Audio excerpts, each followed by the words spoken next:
How to prepare for your TV installation.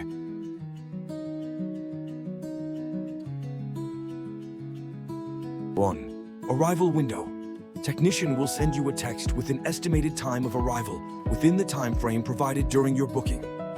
2. Please provide parking instructions and building access code, if applicable, in advance. 3. Please move the TV stand or any furniture 10 feet away from the wall to allow easy access to the workspace. 4. Pets. For the safety of your pets and the technician, please keep animals in a separate room during the installation.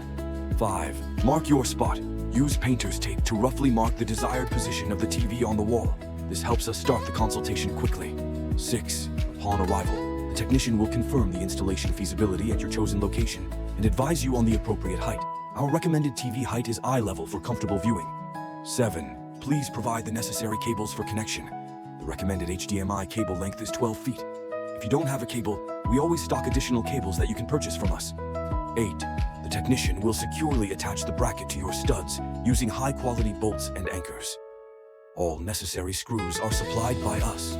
9. TV placement. If possible, place the TV screen down on a soft surface like a couch before we arrive. Optional. 10. If you have selected wire concealment, we will fish the wires through the wall for drywall or hide them in a plastic conduit. 11. Payment will be processed once the job is completed to your satisfaction. We accept any method of payment: cash, credit card, and EMT.